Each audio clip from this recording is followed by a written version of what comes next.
Today, we discovered that the death of the Great Barrier Reef has been greatly exaggerated, find out what happened to the promised COVID Royal Commission, and hear from Alex Story, the UK rowing Olympian, about the revelations that changed his life. All that and more right now on the Aussie Wire.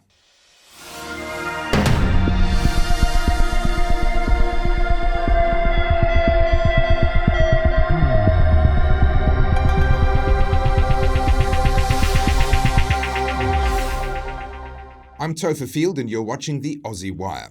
Some huge news this week was the revelation, thanks to Senator Alex Antic and a Freedom of Information request that he made in December of last year, that the Australian government worked with social media companies to suppress more than 4,000 social media posts about COVID. Rukshan Fernando has already done a great breakdown on this story that Chris Kenny wrote in The Australian. I'm not going to reinvent the wheel, so if you're not really across this story, then go and watch Rukshan break it down for you in his video. The link is in the description. But there are three key points that I want to pull out of this story. One, this is why it's so important to be politically engaged and to not lose hope. Some people throw their hands up in the air and tar every politician with the same brush and stop doing anything to try and make our situation better. And that's a wasted opportunity, because the reality is that not all politicians are the same. No, none of them are Superman. No one politician or group is going to magically save us, but they're not all the same. And some are doing their level best to bring truth and accountability, and they need our support to do it. Senator Antic is one of a small number of outstanding, principled people working inside state and federal governments. And when freedom-loving people give in to the temptation to disengage from politics and throw the baby out with the bathwater, we're just making their jobs even harder. No, this revelation about this censorship of 4,000 social media posts isn't going to change everything all at once overnight. But it is a step.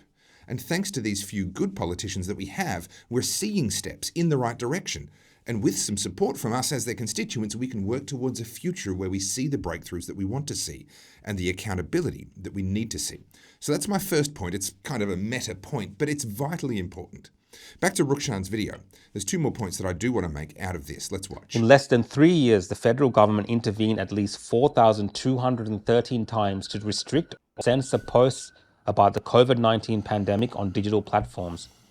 A Freedom of Information request by Liberal Senator Alex Antic has revealed the number of interventions, but details about the reason or the guidelines under which they were made remain secret. It is entirely unclear to me why the Department of Home Affairs, a department which is primarily charged with the duty of overseeing matters like border control, has been using a backdoor arrangement with social media companies to influence the media in relation into matters such as public health, Senator Antic said. The Senator has called for a full explanation about what information was taken down from the digital platforms and why. There is so much here. The secrecy, the mission creep, the union of state and corporations, which is my second point. That union of state and corporations is, by the way, the definition that Mussolini gave of fascism. The word fascism literally derives from an ancient Roman word for binding together. And Mussolini described fascism as the merger of state and corporations. When I see things like this, where the government treats corporations as just another government department to be ordered around and expected to obey, then I can't help but see the beginnings of a creeping fascism. Then there's the fact that the Department of Homeland Affairs is involved in censoring medical debate. In the first place, this is my third point. One of the bedrock principles of the Westminster system of government is the separation of powers. This is done formally with different branches of government, but also requires bureaucrats and government agencies to know their roles and stick to them. Limited government that is accountable to the people simply is not possible if departments can extend their mission, their role, their area of responsibility to include whatever is deemed necessary or convenient at the time. And finally, there is this issue of secrecy. And on that point, let's hear a little more from Rukshan. The document, subheaded Australian Domestic Crisis Response Protocol for Online Terrorist and Extreme Violent Content, designated as 1.3 from November, blah, blah, blah. It runs 28 pages, but aside from the title, every page has been fully redacted. Should we be shocked that they gave a redacted document? Look, I strongly recommend that you watch Rukshan's entire video. The link is in the show notes. But releasing a document where the only thing that isn't redacted is the title is just insulting. They might say there's sensitive things in that document, okay, but they've released a document confirming that the censorship took place, but they haven't provided any information as to what was censored, the process by which it was decided that those posts should be censored, or what impact that censorship had. This is a cynical exercise in withholding information that is clearly in the public interest and is clearly relevant to the freedom of information request, but is not in the government's interest. The public need to be told exactly what was censored and why and by whom. And if it is discovered that some of what was censored was actually correct information, which I'm quite sure that a lot of it will be, given that some of the posts that were censored were actually mine, and those posts have been vindicated by all of what's happened since, if it turns out that the Australian government actively suppressed information that was true, which again, I'm very sure they did, whilst running massive public awareness campaigns that were promoting misinformation, which we know that they did, safe and effective as an example, then we need to make sure that there is hell to pay. If, after all the noise and fury, warning of misinformation and fake news around COVID, if, after all that, it turns out that the federal government spent our tax money colluding with tech companies to actually become a source of misinformation and to suppress information that was, whilst not always entirely accurate, it was overall more accurate than the government's official information was, then there needs to be hell to pay. Bureaucrats involved must find themselves unemployed and unemployable, banned from any future public sector jobs as they are manifestly unfit to hold any sort of public trust. The politicians who have approved of the censorship of Australians and the stifling of legitimate medical debate must be tarred, feathered, and run out of town. What Senator Alex Antic has uncovered through this Freedom of Information request is unacceptable in the most literal sense of the word. It is unable to be accepted. It must not be accepted. We cannot move on from this without first pursuing the truth and pursuing accountability and making such an example of those responsible that no politician or bureaucrat will dare to repeat these mistakes for at least a generation. Now, to get there, we need to support the people that are doing the work. We need to spread the word. We need to get behind those few politicians who really are actively working from the inside to uncover the truth. Now, Senator Alex Antic will be joining me on the next episode of the Aussie Wire News to talk about exactly this issue. But for now, here's today's news. Well, no doubt if you pay any attention to the media, you would know by now that the Great Barrier Reef is in fact dead, if not at the very least dying. Everything from dredging to make channels for ships, through to coral bleaching, through to all kinds of runoff from farmers using fertilizers on shore. There have been headlines announcing the death of the Great Barrier Reef for quite literally decades. But some would like to challenge that belief, and in my view, with some very good grounds to do so. My next guest is Professor Peter Ridd, and he joins me now to talk about the actual state of the health of the Great Barrier Reef. Professor, thank you so much for joining us. Thanks very much. Look, I want to go back a little bit because there will be people watching that have never heard of you before. They're not aware of the fight that you've had with your own university over quality control of reef science, etc. From their point of view, what they've read in the headlines must be the gospel truth. It must be what's right because it's been reported in the mainstream media. Can you take us back a little bit? And actually, you know what? I'd like to go right back to you've been challenging the quality of the science on the Great Barrier Reef for quite some time and questioning whether we really know what we think we know, what those headlines proclaim to know. When was the first time you began to question the quality of the science on the Great Barrier Reef, and why? Probably about 20 years ago, though people have been saying that the reef is doomed for close to 60 years now. But 20 years ago, I saw quite a bit of scientific work coming out where clearly there were major problems. But more recently, it was after a sequence of the bleaching events, and you could actually see that the coral was coming back extremely well. But the scientists were actually saying this was still a disaster, even though the actual hard statistics were showing that the coral on the Great Barrier Reef was doing awfully well. In addition, I was responsible for looking at the effect of farm runoff, and we actually invented the instrumentation for measuring sediment coming from farms and whether it could actually get out onto the reef. And it wasn't. We were able to demonstrate that quite clearly. And yet the scientific organisations were still saying that farmers were killing the reef. Why is that? This is something that we're starting to see. I'm looking at everything from the Bureau of Meteorology through to the science on the Great Barrier Reef, through to so many other areas of science, and we're getting guests on who are experts in each of these areas. But there is a consistent thread here where it seems as though, it appears as though scientific bodies are not simply relying on the evidence. They appear to be relying on something else. What's going on here? I think there's a little bit of ideology that's crept into some of the scientific organisations. So they're using, in this case, the plight of the reef to show other things.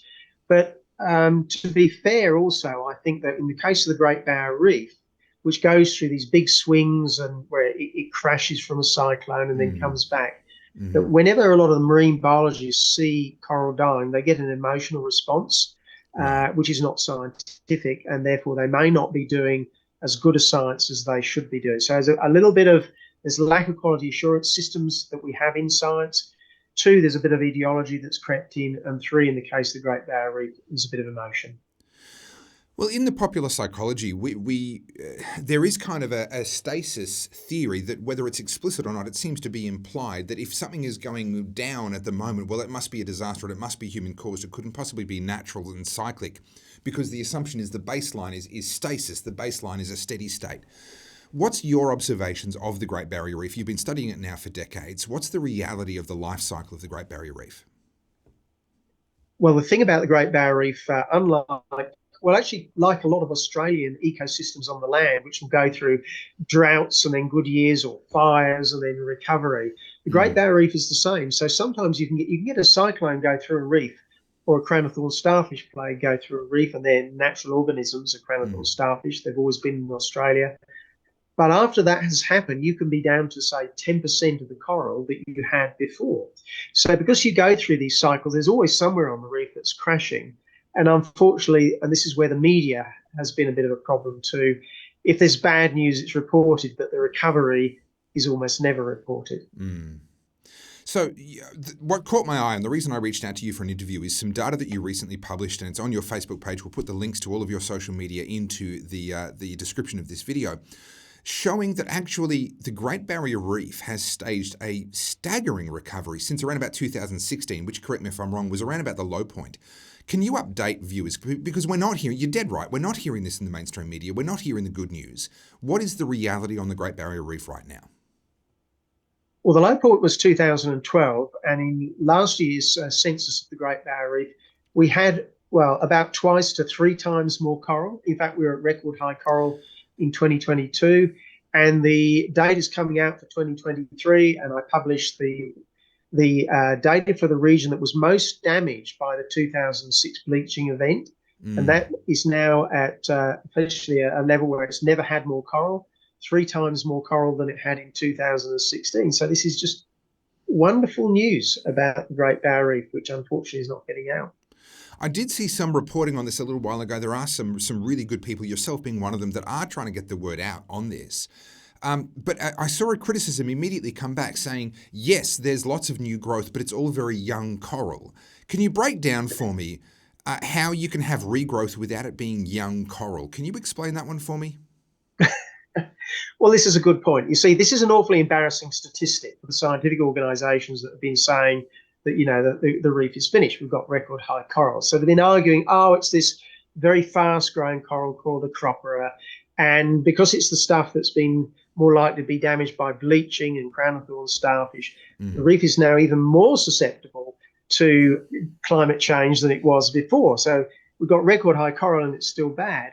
But in 2012, they were claiming that, all the acropora had died because it had been killed by the cyclone. And it was a disaster that the fast-growing acropora had been killed. Now it's a disaster that we've got too much. Look, they're just embarrassed. This is the best argument they can use.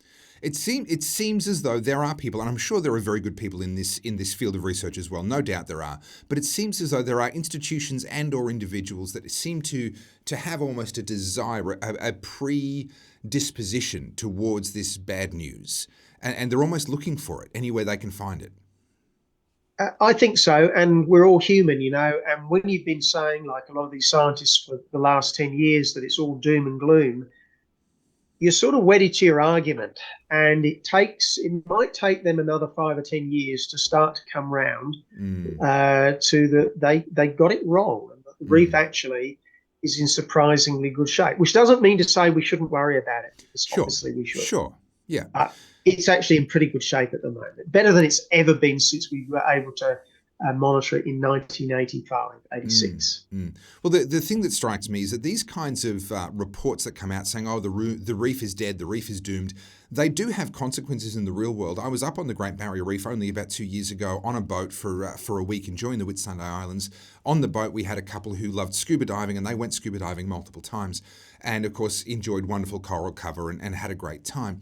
But there is an impact on things like tourism operators and these sorts of people when we spread the incorrect information about the state of the health of the reef. How do we get this out? I mean, besides, obviously, you've come on the Aussie Wire. I really appreciate your time and doing this. How do we spread the good news? If good news doesn't make it into the mainstream media, how are we going to get the good news out that you can go on that holiday to the Great Barrier Reef, go snorkeling, go scuba diving? There is coral for you to enjoy.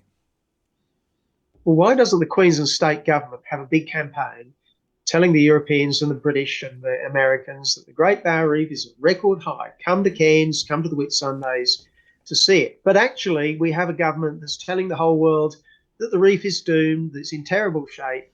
It's a bit of a problem, isn't it? This is the times we live in. Well, look, for now, all we can do is just keep spreading the good news. The scientific data is very, very crystal clear. The reef has incredible coral cover right now, in places the highest levels that we've ever seen before.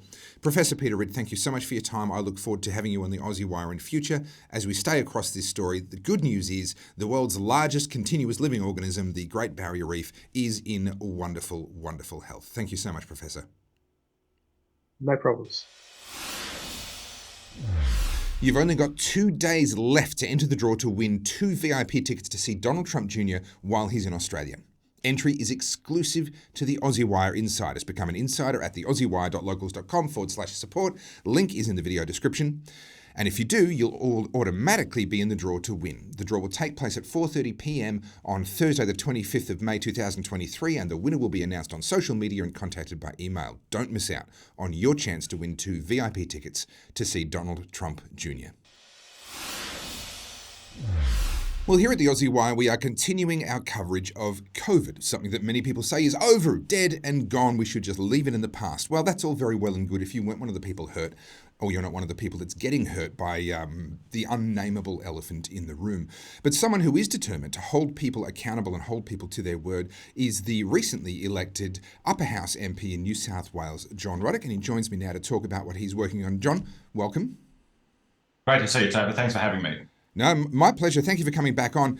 What is it that you're calling for now? I'm calling on Prime Minister Anthony Albanese to have a federally mandated royal commission into COVID. And he has repeatedly promised this, and we just simply want to hold him to account. I mean, the country needs it. We spent $300 billion trying to get everyone to stop catching a virus, which they all caught anyway. But we, on the backswing, we all caught inflation. Yeah, absolutely. Look, it was very, very easy for me to dig up and Are you going to call a royal commission into this so Australians know exactly what was going on? I've said consistently that once we were through the pandemic, it would be inconceivable, regardless of who won the election in May, that you would not have a proper examination of the circumstances around the handling of the pandemic. It would be inconceivable not to have a proper examination. That's what he says in response to a question about a royal commission. It's pretty clear cut. So what's actually happening at the moment? I've written an article in The Spectator last week, and it goes through, I'm very pleased you dug out that video of the Prime Minister, but Topher, that is one of 3 or 4 moments where he's said the same thing. And on top of where he says explicitly, yes, of course we're going to have a royal commission. It's not even vague.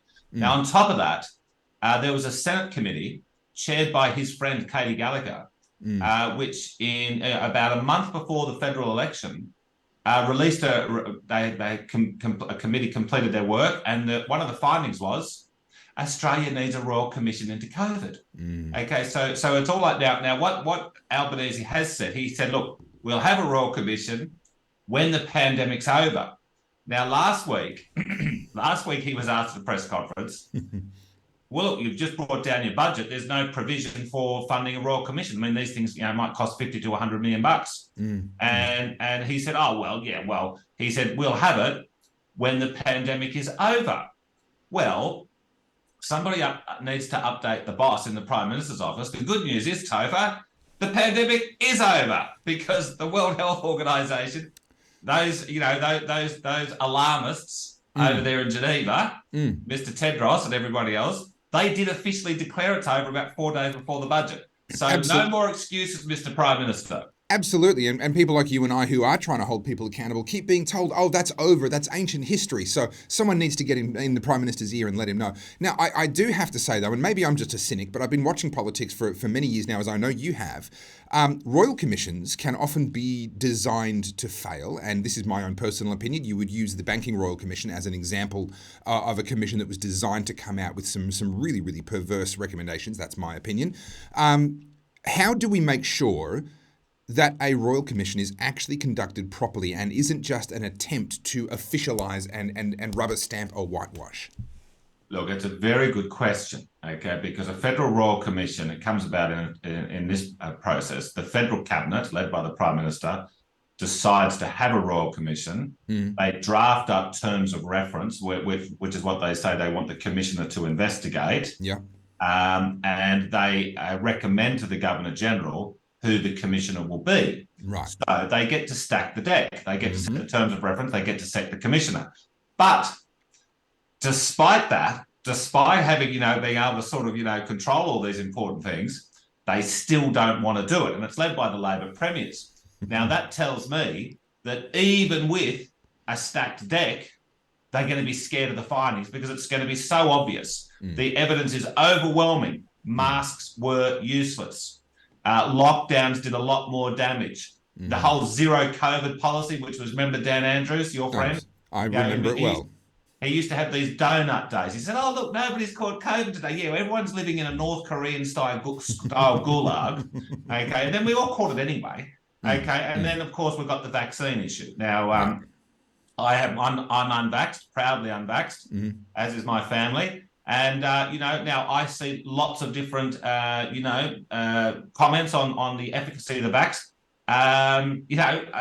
I'd like to dig down and see how effective it was, because they did tell us at the very beginning, Topher, take one vaccine, you won't get COVID. Now we're up to 5. No, I believe they did say 2 from the get-go. I believe that was the original stance, but they were unequivocal. Once you are fully vaccinated, which remember that was the term for having your second jab, once you were fully vaccinated, you would not be able to catch COVID. You certainly wouldn't be able to pass it on. There was no chance of you being hospitalised, and you can forget about ever dying from it. And we know that all of that's not true. I can say it online now and not get cancelled because it's so clearly, unequivocally the case that even the fact checkers, the fake checkers, can't come after me for it. But can I add another layer here? And again, this might be my cynicism kicking in, but I think it's a worthy question. Isn't there a bit of a perverse incentive for incoming governments to not really go too hard on the outgoing government? So you talked about the influence of the Labor state governments, but wouldn't there even be an element where the Labor Federal Party wouldn't necessarily want to go too hard on the Federal Liberal Party? There's kind of a quid pro quo there where we, once we've won the election and we're in, we kind of let things slide because we want the same treatment on our way out. Yes, well, okay. In Australian history, there's been 140 federal royal commissions. There's been a smaller number of state royal commissions. Right. And look, they really are above politics, and they sort of are considered to be this supreme inquiry. Using the word royal in the name of it helps to add to the luster. But they have generally been apolitical and very much respected by the people and the parliaments and the press.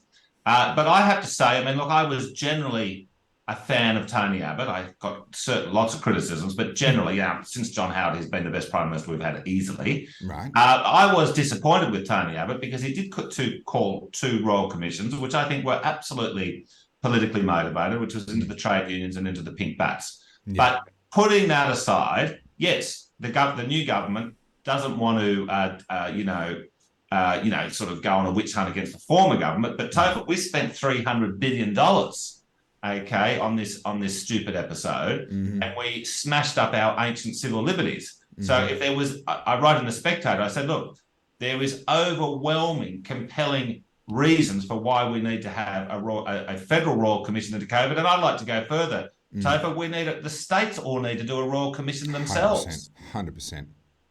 Look, this is going to be an ongoing saga. This is not going away anytime soon.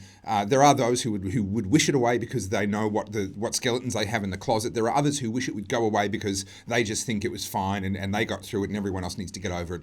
And then there are people like you and I who sit there and go, no, there are much bigger issues at stake. The consequences of what we did are ongoing and are going to be felt for entire generations, and we can't just simply walk away from this without any lessons learned. Look, that's all we've got time for today, but John Ruddick MLC, thank you so much for joining us on the Aussie Wire, and I wish you well in getting Anthony Albanese to keep his word. Perfect. Thank you very much, Topher. Cheers.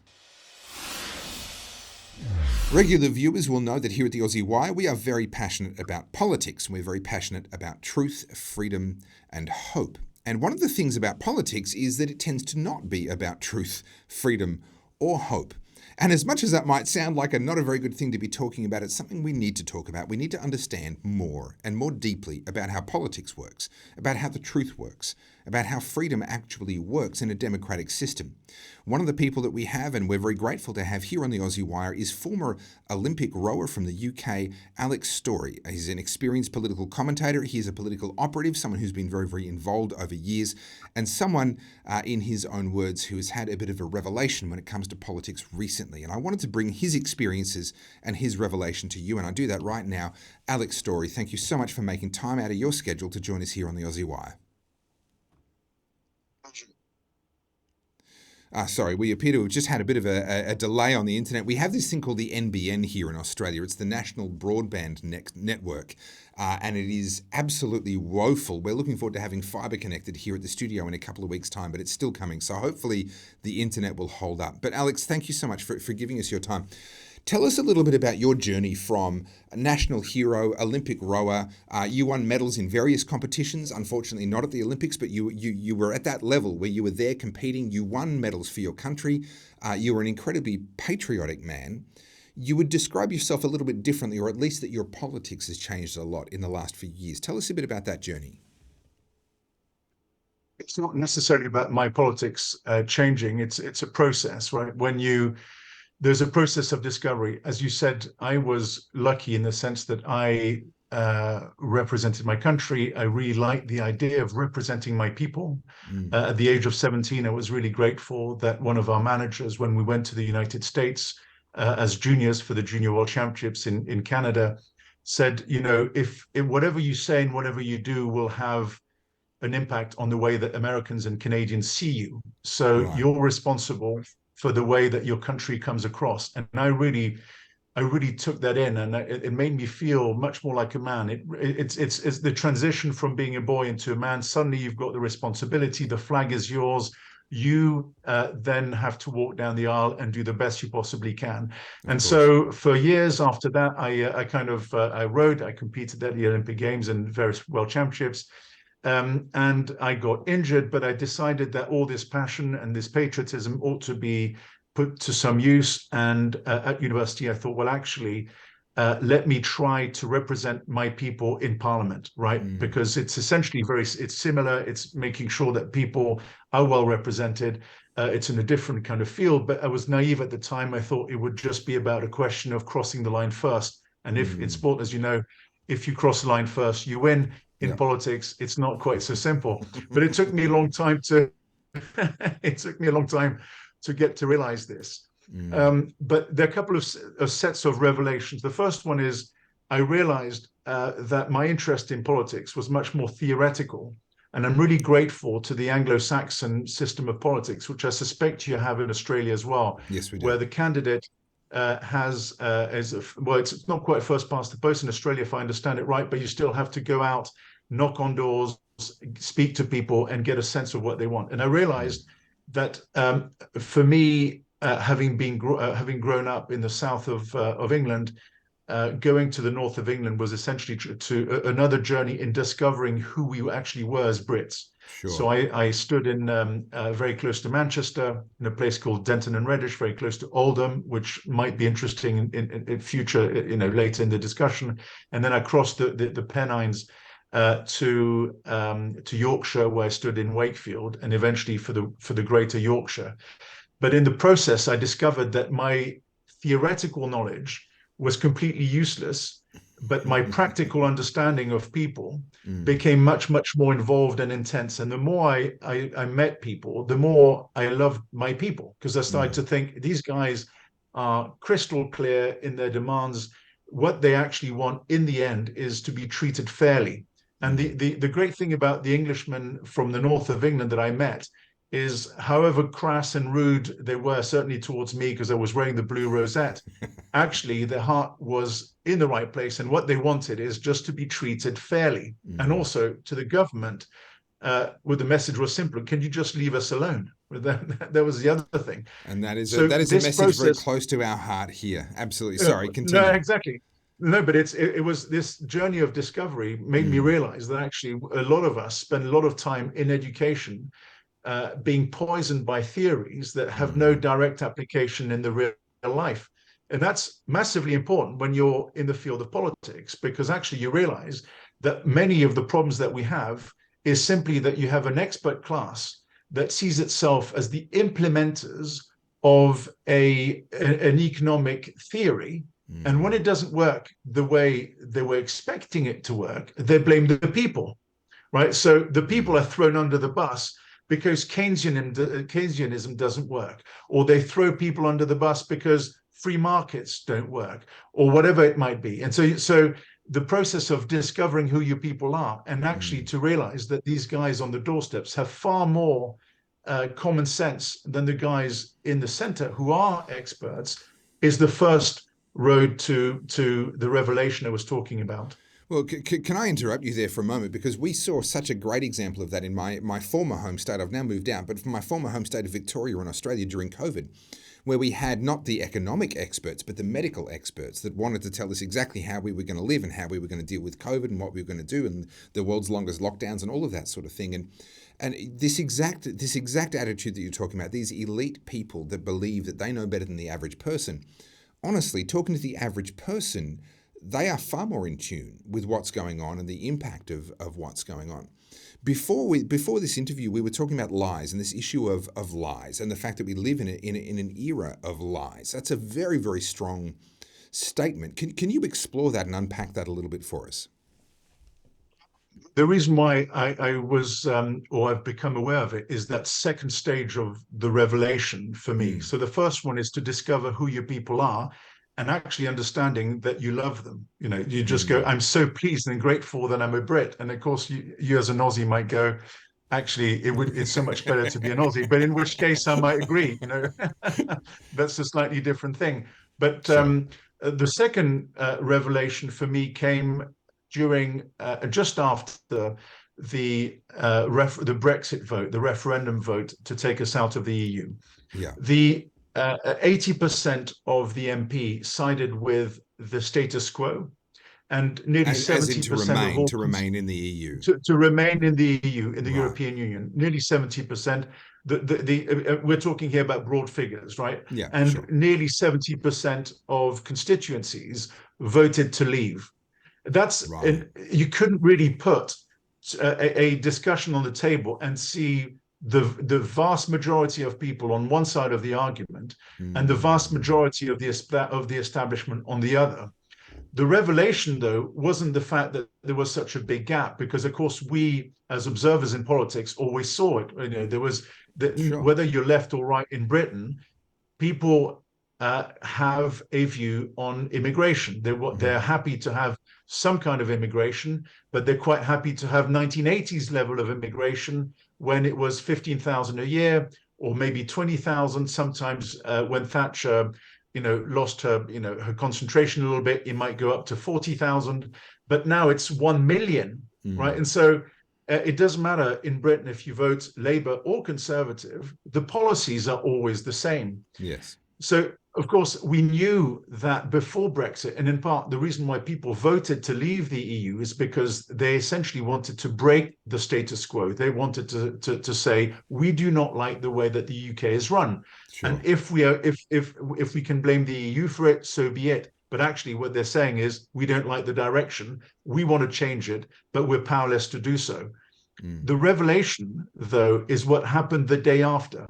We're 7 years from the Brexit referendum, and what the cult-like small number of Remainers that are still braying incessantly to try and rejoin the EU have essentially used all sinews of the state to dehumanize more than half of the population, and they've done that consistently over 7 years. So much so that in their eyes, democracy is no longer a proposition. In other words, they've talked themselves out of believing in democracy, because for them, the people are proles, they're stupid, they don't know what they're talking about because they didn't go to a red brick university somewhere to study gender studies. Right? So that's the big thing. It's the second revelation. Our leaders no longer believe that you and I have a voice.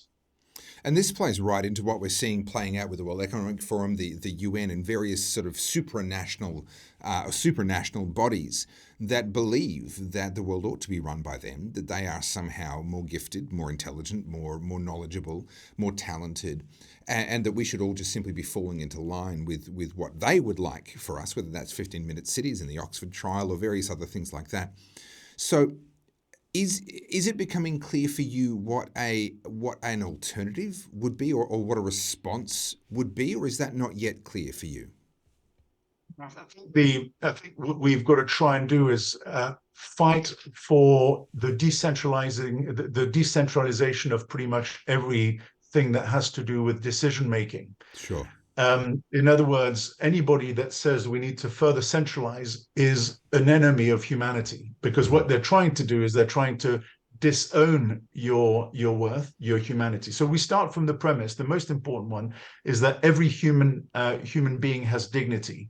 So that means that whether you're a pauper or a prince, your voice is worth the same. So we start from that proposition, and then we can build on the idea of democracy and decentralization.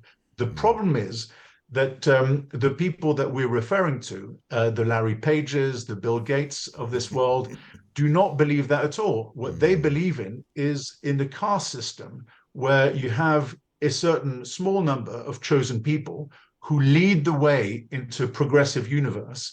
And you've got the guys, the untouchables at the bottom, who hang on to their traditions, to their religions, to their borders and everything else. In other words, this caste system is a free pass to get rid of any constraints that they might have had before.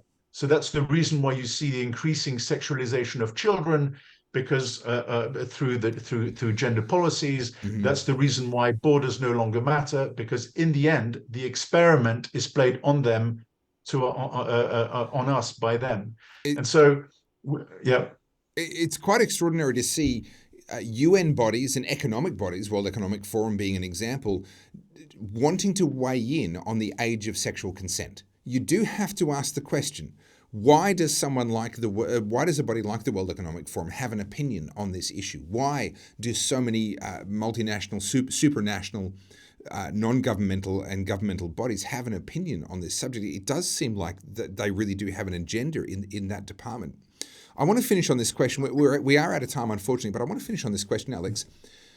What happened to the United Kingdom? The UK was the birthplace of freedom. Yes, the Magna Carta had a very troubled history. It was far less clear-cut than a lot of people think it was, but nevertheless, it was a thing. It existed. It was brought in the United Kingdom. It really was the birthplace of free speech, and so many of the freedoms that we have today, as imperfectly as that's been carried on. Yes, the United States left because of King George. Yes, there's a very, very checkered history there, but nevertheless, the UK is really where we derive a lot of this from. And yet now we see people going to prison for tweets and quoting rap lyrics and things like this. We see the UK now is really a place where I would say a form of almost a tyranny kindergarten. It's not a grown-up tyranny yet, but it's like a young tyranny is taking place there. What happened to the UK? one of the things to study is the history of Fabianism in the UK. This despising the working man and despising business has always been the business of relatively mediocre second-raters like Bernard Shaw, Sidney Webb, Beatrice Webb, and all these guys who became the research heart of the Labour Party in the 1920s. What we have to realize here is it's essentially a mixture of the Puritan view of the world, which is we reject everything if we can't get to the essence of it. And by that, I mean, let's say 16th century England, the Catholic Church is everywhere. Then you have the Puritans that come in and say, no, we've got to remove all the pictures, we've got to break all the windows, we've got to steal, we've got to take all the altars, we've got to take away from the Catholic Church, and we'll give it to our supporters. And if you think about this kind of behavior is essentially the one that we see from Just Stop Oil protesters. It's essentially you demonize the other side, you steal from them, and then you justify the theft because somehow they're the Antichrist, they're the anti-papist, or whatever it is. The enemy. But they're the enemy. You kind of, as I said, you dehumanize them. But so in the UK, the UK was that kind of place so long as these people were not funded permanently. What happened over from the beginning of the 20th century to now is that the tactics of these people, because they're coward and they're proudly cowardly, what they do is that they permeate the institutions. And the institutions might be the school system, the education system, the police. And what they do is that they change the regulation from within. And what they use is the taxpayer's cash, the cash cow that is the worker. So the irony is that they tax Joe Bloggs on the street who has to work 2 jobs to make ends meet, whilst they pay themselves quite a lot of cash to force a progressive view of the world onto a people that doesn't want it. And that's actually, I think where the intellectual poison comes from is this permanent funding situation that we have, where we have a police force that used to be about stopping burglars and rapists, who are now stopping women who hold signed prayers outside of abortion clinics somewhere in the middle in the UK. It used to be that schools were about the 3 R's, reading, writing, and arithmetics. Now it's about indoctrination, right? So there's been a massive mandate shift. What we've got to try and do through a decentralized universe is dismantle this permanent funding apparatus that injects constant poison in the body politic of the Western world. Look, I said that was going to be the last question, but I can't leave it there. You touched on it just then, but I do want to hear from you before we finish. What then is the response? What's the solution? What are you working on, and what can we work on to try and address some of these problems? So I think the first thing is to make sure that we do what we're currently doing, that we speak to one another, that we don't allow ourselves to be bullied. So there are 3 points that I tend to work on and say to people we need to work on as concepts. The first one is dismantle the permanent funding issue that I just referred to. So that's number one. That's got to be our target. Number two is that we've got to take on this asymmetry that we confront all the time. So what do I mean by asymmetry? Well, because I'm a traditionalist, can be attacked verbally and physically by anybody on the left. Right? So anybody on the left who is a communist, who is a socialist, who wears a Labour jacket or rosette can come to me and call me a Tory scum. He can be physical, but very little will happen. Or you can see that at transgender demonstrations, where you have the transgender movement that's given a free pass by the police. And if you, just because you're a gentleman and you're trying to protect not just your interests, but somebody else's body, for instance, you will be arrested instantly. This asymmetry is super important to deal with. We cannot accept this view that certain people allow themselves to feel righteous because they belong to a political party, and with this righteousness hit us over the head, and we are literally in a position where we can't retaliate. Exactly. So that's the second thing. The third thing is we've got to be much more careful about delegating. The delegation issue is really important. For instance, I have 4 children. And I realized that my wife goes to all the teachers' parents association meetings. Sure. But my wife is very amiable. She's lovely, and she wouldn't say boo to a mouse or anything like that. I, on the other hand, if I went to see my teacher, my children's teachers, I would deal with transgenderism being taught at school very differently. Sure. You know, so I have to take responsibility for the way that my children are being taught, in particular when I know that the education system is about indoctrinating my children, in particular my daughters, so that they can become products for big pharma, right? Yeah. And so these are the three poles of interest that I think would help us dismantle it. And what that means is that we've got to speak, we've got to organize ourselves. We are working on a project in the United Kingdom with I think some Australians, some Americans. It's called the ARC, which is the Association of Responsible Citizenship, with Jordan Peterson and everything else. Yep. So we are organizing ourselves. We're trying to bring this movement to light. What we want to try and do is work towards the decentralization of decision making, because we do believe that the human being is sanctified. Every human being has the right to express himself and has the right not to be bullied by someone who is constantly wrong, but has access to his purse through the power of the state. Yeah, yeah. Well, as I like to put it, I am pro-freedom, pro-human, and pro-individualism. And I don't want to put words in your mouth, Alex, but that sounds to me like what you're talking about. That's more or less it. Yeah. No, but I mean, when we have more time, I'll tell you what I think what I've discovered during a conversation between Tucker Carlson and Elon Musk. And I think, I mean, we can talk about it another time, but I think it kind of, it explains to me what we're facing. So Elon Musk talked about the fact that he stopped being mates with Larry Page of Google. They were working on an open infrastructure for open API GPT or whatever it was called.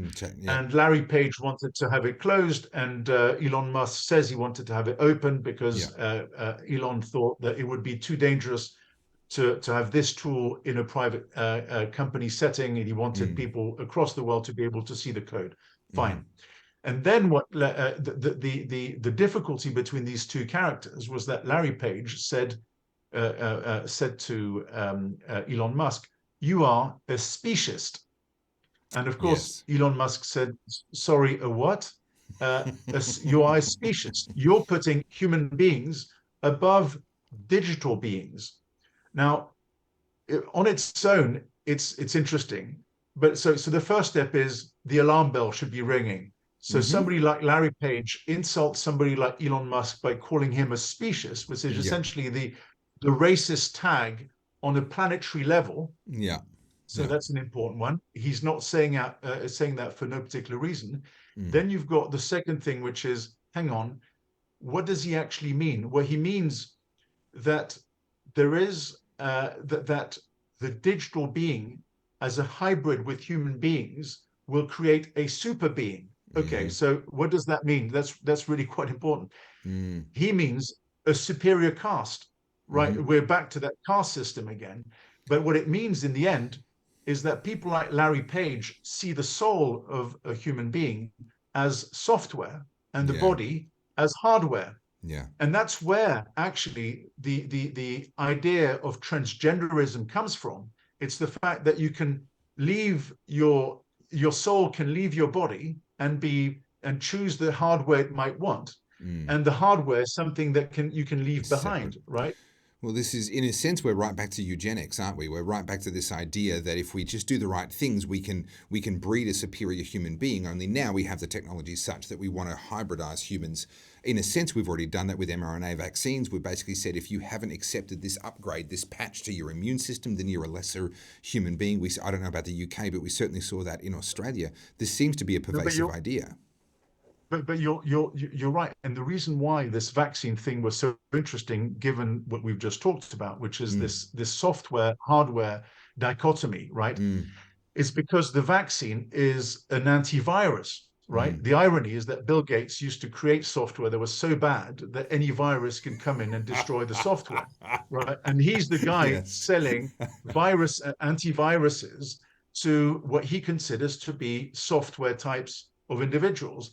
But also, so then you've got a collusion in this particular place, because if you see the human being as two sets, hardware and software, and the software can escape the hardware, it also means that Big Pharma has an enormous amount of money to make from people playing with their bodies as if they were Lego pieces. Upgrading their hardware, yeah. But the interesting thing about that, in my view, we have to see it in this way. Artificial intelligence, in my view, will be as clumsy as